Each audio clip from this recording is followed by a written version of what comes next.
আমি প্ৰায় 3 মাহমানৰ পৰা আগৰ পৰা আমি চিন্তা চৰ্চা কৰিছিলোঁ এই অঞ্চলটোত যাতে আমাৰ যিসকল বিয়া দিয়া ছোৱালী এই ছোৱালীবিলাকক আমি এক কথা কৰিব পৰা যায় নেকি।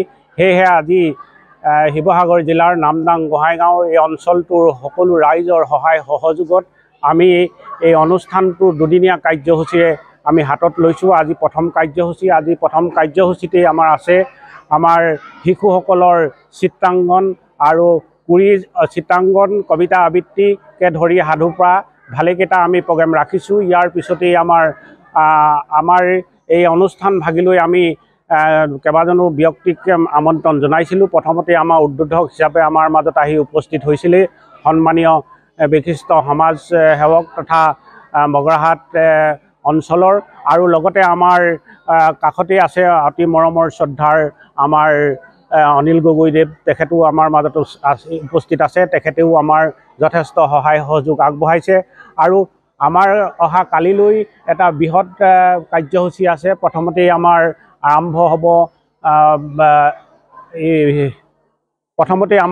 হ'ব আমাৰ যিসকল বিয়া দিয়া ছোৱালী তেখেতলোকক আমি চিনাকি পৰ্ব এটা ৰাখিছোঁ। তাৰপিছতেই আমাৰ বাকী কাৰ্যসূচী আমি আগুৱাই লৈ যাম। ৰাতিৰ ভাগলৈ আমাৰ দিনৰ ভাগতে মুকলি সভা হ'ব। তাৰপিছতেই আমাৰ কাৰ্যসূচী ৰাতিৰ ভাগলৈ আমাৰ সাংস্কৃতিক সন্ধ্যা আৰম্ভ হ'ব আৰু সাংস্কৃতিক সন্ধ্যালৈ আমি শিশুসকলৰ শিল্পীৰ দ্বাৰা যাতে আমি এই অনুষ্ঠানটো আগুৱাই লৈ যাব পাৰোঁ তাৰ বাবে আমি চিন্তা চৰ্চা আগবঢ়াইছোঁ। আৰু যিসকল আমাৰ ইয়াত জীয়াৰী আহিব লাগিছিল তেখেতলোকেও হয়তো বিশেষ কাৰণত আজি এই অনুষ্ঠান ভাগিলৈ আহি উপস্থিত হ'ব নোৱাৰিব পাৰে। আমি তেখেতলোককো আমি ইয়াৰ পৰাই তেখেতলোকক শ্ৰদ্ধা আৰু ভক্তি জনাইছোঁ যাতে তেখেতলোকে যদিও আমাৰ এই অঞ্চলটোত আহি উপস্থিত হ'ব নোৱাৰিলে তথাপিতো তাৰ পৰাই যাতে তেখেতলোকে আমাৰ এই অনুষ্ঠানটোৰ প্ৰতি সহায় সহযোগ তথা লগতে আমাৰ এই শ্ৰদ্ধা ভক্তিবিলাক যাতে এই অনুষ্ঠানৰ লগতে আমাৰ জ্যেষ্ঠ কনিষ্ঠ সকলোকে যাতে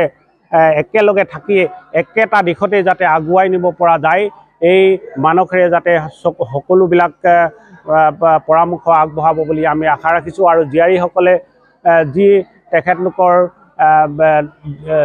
সতি সন্তান আছে তেখেতলোককো আমি আমাৰ এই অনুষ্ঠানটোৰ জৰিয়তে আমি আশীৰ্বাদ জনাইছোঁ যাতে তেখেতলোকৰ সতি সন্তানবিলাকো যাতে এক সবল দিশত আগবাঢ়ি যাওক, এখন সমাজ সুস্থ সবল সমাজ গঢ়াৰ লগতে যাতে গোটেই অঞ্চলটোৰ বা এখন দেশৰ যাতে সুনাগৰিক হৈ যাতে তেখেতলোকৰ সুনাম অৰ্জন কৰিব পাৰে তাৰ বাবে মই মোৰ জীয়াৰীসকলক মই ইয়াৰ পৰাই মোৰ অন্তৰৰ পৰা মই আশীৰ্বাদ জনাইছোঁ যাতে সকলো সুখ আৰু শান্তিয়ে থাকে। ধন্যবাদ। আজি শিৱসাগৰ জিলাৰ নামদাং গোহাঁইগাঁৱৰ বৰনামঘৰৰ কাষত যি